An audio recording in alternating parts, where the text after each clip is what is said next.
Yéman Ezera et bonjour. Qu'avez-vous pu documenter jusqu'à présent sur les crimes commis pendant la guerre du Tigré?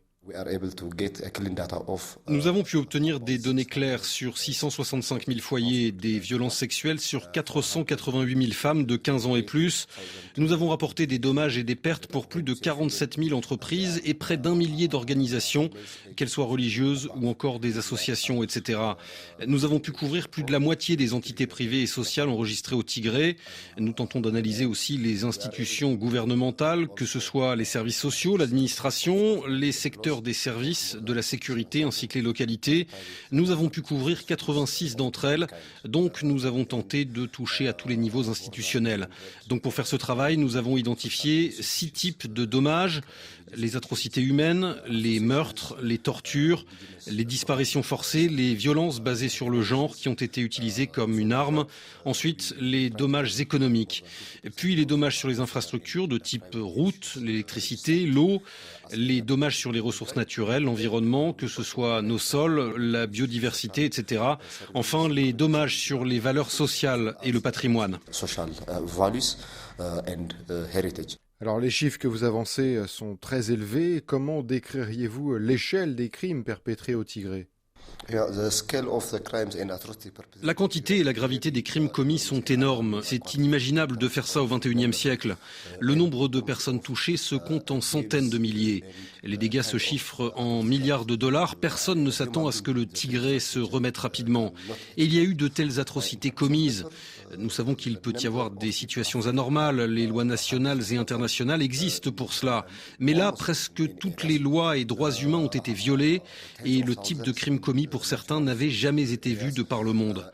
Et encore moins dans cette région où les communautés sont proches. De nombreux auteurs ont la même culture. Ce sont nos frères et nos sœurs. Comment de tels crimes peuvent être commis par des gens que nous connaissons si bien? Il faut trouver un mécanisme pour qu'une telle chose ne se reproduise pas. On a des exemples de gens qui tuaient les morts, incendiaient les corps, des cas de gens brûlant les parties génitales de femmes après les avoir violées. Le viol est déjà anormal, mais violer une femme par un groupe de plusieurs dizaines de personnes, la violer devant ses enfants, tuer son mari devant ses yeux, insérer des objets dans ses parties génitales, c'est inimaginable. Qui sont les auteurs? Beaucoup étaient des combattants des forces fédérales, police et armée. Les forces Amara, que ce soit police, miliciens, les forces érythréennes, les forces Afar et même des soldats somaliens. Il y avait une force de police régionale, surtout dans le sud. Les forces tigréennes TDF ont aussi été accusées de crimes. Avez-vous pu les documenter? Cela ne fait pas directement partie de notre mandat, mais comme il y a eu des accusations, notamment des Nations Unies, nous nous sommes penchés dessus. Les commandants TDF ne nient pas que des crimes ont été commis, mais ils affirment que ce n'était pas systématique.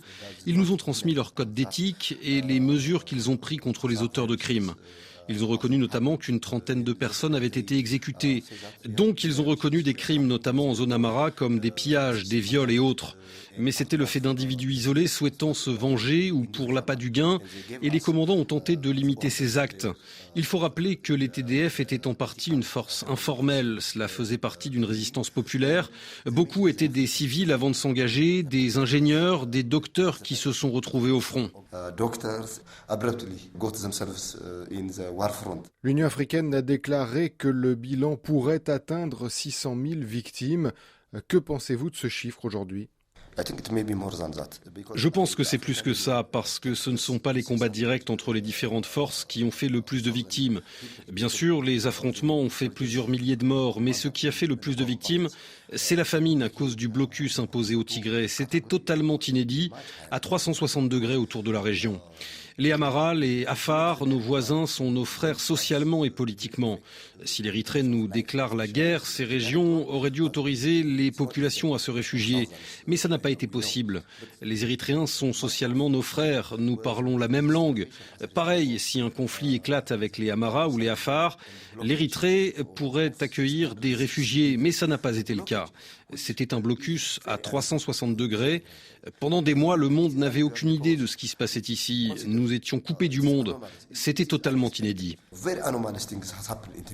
Avec les preuves que vous avez rassemblées, pouvez-vous affirmer que les Tigréens ont été victimes d'un génocide? Oui, mais en tant que professionnels, nous n'avons pas encore diffusé de conclusion. Beaucoup de gens ici pensent qu'il s'agit d'un génocide, mais il faut pouvoir le prouver aux autres, à notre génération et à la communauté internationale. Pour cela, il faut des données précises et leur collecte doit respecter les normes internationales. Au début de notre mandat, c'était très difficile, mais nous avons fait de notre mieux. On a rassemblé les données en essayant de ne pas avoir d'obstacles, mais nous n'avons pas terminé. Nous avons fini le volet données socio-économiques pour la reconstruction. Des organisations sont en train de valider ce volet. Elles ont donné un premier accord concernant nos méthodes de travail. Donc nous sommes confiants que nos données concernant les autres volets de nos enquêtes seront à leur tour validées. Nos enquêtes montrent que des crimes ont été commis à tous les niveaux, national et international, que ce soit des crimes de guerre contre l'humanité ou un génocide. Le génocide non seulement dans les actes, mais aussi dans les intentions.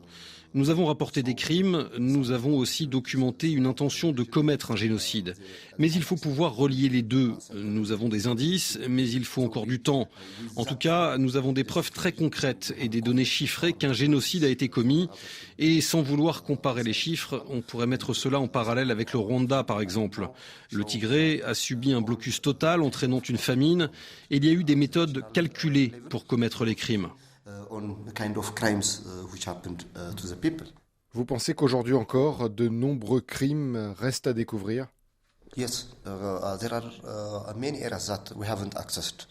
Oui, parce qu'il y a beaucoup de régions où nous n'avons pas pu aller, mais des gens encore aujourd'hui parviennent à s'enfuir de ces zones et rapportent des atrocités commises. Par exemple, dans le nord, environ 52 localités sont sous le contrôle des Érythréens. Des crimes y sont encore commis, notamment la famine. Ces populations restent inaccessibles aux ONG. Vous pouvez imaginer comment ils survivent. Dans l'ouest, nous n'avons pas non plus accès. Ni le gouvernement fédéral, ni les autorités tigréennes ne peuvent y aller. Donc, nous considérons qu'il faudra enquêter sur ces zones. Mais même dans des zones sous contrôle du Tigré, de nouveaux crimes sont encore découverts récemment, notamment des violences sexuelles. Notre société est très conservatrice. Les femmes ne rapportent pas facilement les crimes dont elles sont victimes, même aux médecins. Ce n'est que lorsqu'elles souffrent beaucoup qu'elles sont contraintes d'aller à l'hôpital. Nous avons par exemple découvert que seuls 20% des victimes se signalaient. Sur ces 20%, environ 45% ont contracté une MST, plus de 7% ont contracté le sida. Alors qu'avant la guerre, le Tigré avait un taux inférieur à 1%. Vous pouvez imaginer l'impact sur les victimes, mais aussi sur la communauté. Plus de 20% ont avorté, plus de 13% sont tombés enceintes suite à un viol. Donc vous pouvez imaginer la crise que tout cela va entraîner sur les femmes, la communauté et ses enfants. Donc il faut étudier aussi les conséquences qu'auront ces crimes dans le futur. Quand est-ce que votre enquête sera terminée et quelles conséquences en attendez-vous? Je pense que nous aurons fini dans 4 mois. Ce sera un premier volume, car il y a des régions encore inexplorées. On pensait tout terminer en 6 mois, mais ce travail a pris beaucoup de temps. Au début, on ne se rendait pas compte de la nature très complexe des crimes, des défis matériels. Maintenant, nous avons une base qu'il faudra compléter par d'autres enquêtes et que ce travail soit validé. Nous voulons que nos données reflètent la vérité. Donc vous avez des défis techniques. Oui, il y a beaucoup d'obstacles en termes de ressources, de professionnalisation du travail, d'équipement. Par exemple, des laboratoires. Il y a des soupçons d'utilisation d'armes interdites, mais nous n'avons pas encore pu le prouver. Il y a aussi des milliers de disparus et des centaines de fausses communes. Nous devons pouvoir certifier aux familles que leur fils ou leur fille a été tué. Il faut faire des tests ADN, faire de la médecine légale. Nous n'en avons pas les moyens. Nos infrastructures médicales ont été détruites. Elles ne peuvent même pas gérer une maladie comme le paludisme. L'anthrax, qui avait disparu depuis 30 ans, vient juste de revenir au Tigré près de Mekele. Donc nos services médicaux n'ont pas assez de matériel, ils doivent gérer le quotidien. C'est pour cela que la communauté internationale doit utiliser notre rapport et mener aussi des enquêtes.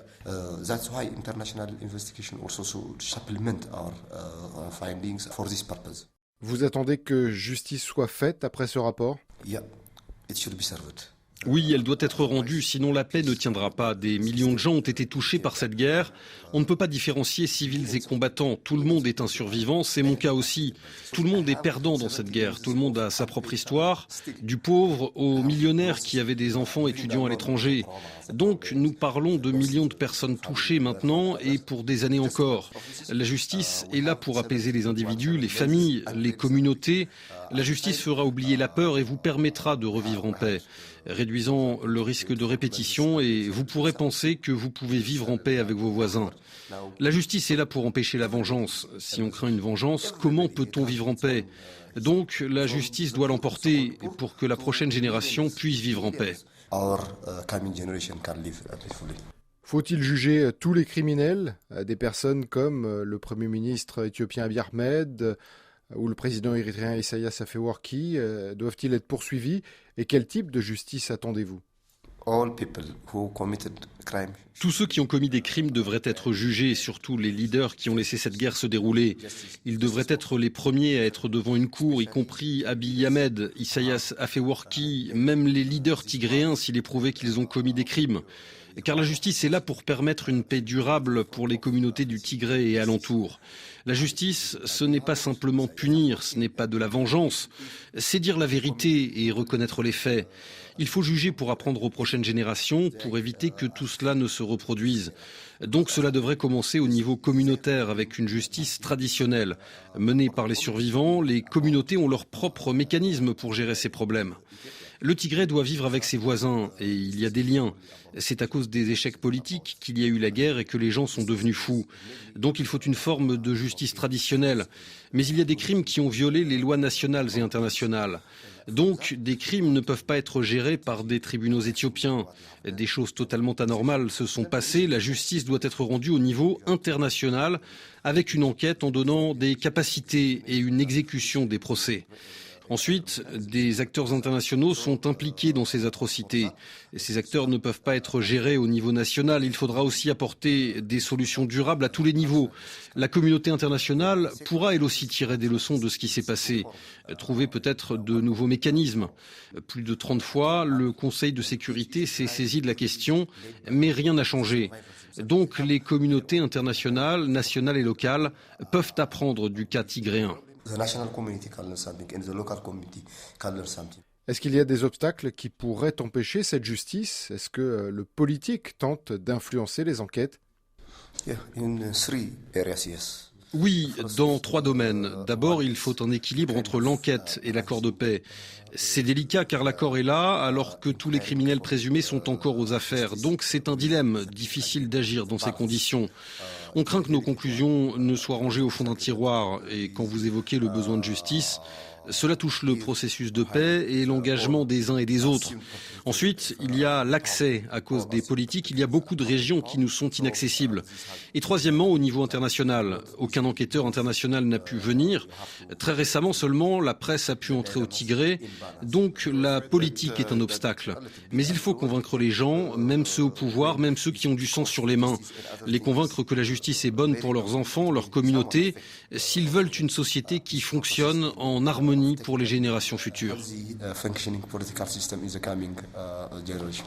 Yemane Ezraï, merci.